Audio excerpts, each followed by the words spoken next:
We're here today to challenge the Richmond City Electoral Board's decision to close the early voting sites at Hickory Hill and at City Hall downtown. We are not going to allow this to happen. We're here for the meeting and we're going to address this issue. Two early voting locations in the city and to demand that the board reverse its decision immediately. Not only is the decision in complete contravention of the clearly enumerated laws of the Commonwealth, but it highlights into the troubled past of our city and this Commonwealth and harkens to the days of over-voter suppression, reminiscent of the Berg machine.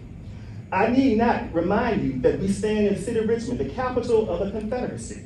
This is a place where a dark, insidious history of discrimination toward black voters that spans generations, poll taxes, literary tests, and intimidation in the form of statutes, historical markers, and now tragically, your decision to deny black Richmonders' right to the franchise.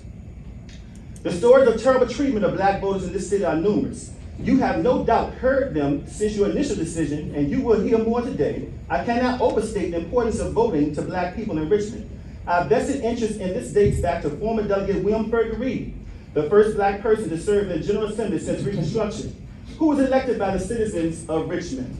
Despite institutional challenges embedded in our systems over the course of over a century, the Commonwealth made tremendous strides in 2020 and 2021 toward undoing many mechanisms aimed at keeping black voters from polls, and the decision to limit early voting location does nothing but take us backward. Beyond black voters, early voting is also a method that lends itself to older voters to participate in the process. Taken together, these two vulnerable populations stand to suffer from the callous decision to limit the availability of voting locations. By the numbers, roughly a quarter of the city's in-person early votes in 2022 midterms were cast at the two satellite locations that you voted to close. It strikes me as no coincidence that these voting locations serve predominantly black and Hispanic communities as well. These data points generate grave concerns about the intent behind your decision. Pointing to money is an easy curtain to hide behind, but that explanation is not sufficient. The decision penalizes communities who lack adequate access to adequate public transportation to get to the main voting location off the Burnham Avenue.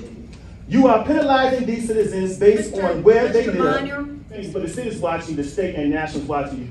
Reverse the decision immediately.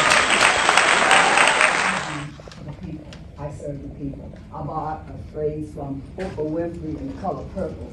All my life I've had to fight. We continue to fight against the injustices. I stood before this board before and said to you, I speak not about the politics, but about the principle.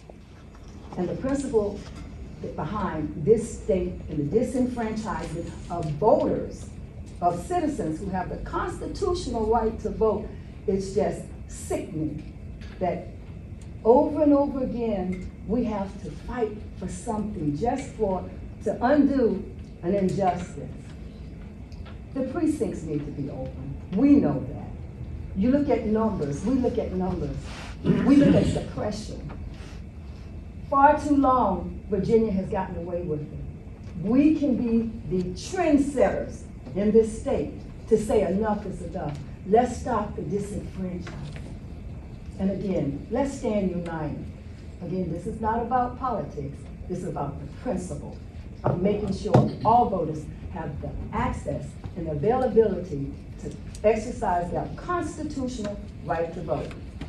To be continued, Mr. Minor. That's right.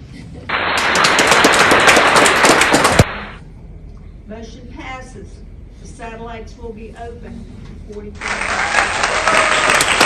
So today we got a win for the cause. The struggle continues and you have to fight the good fight.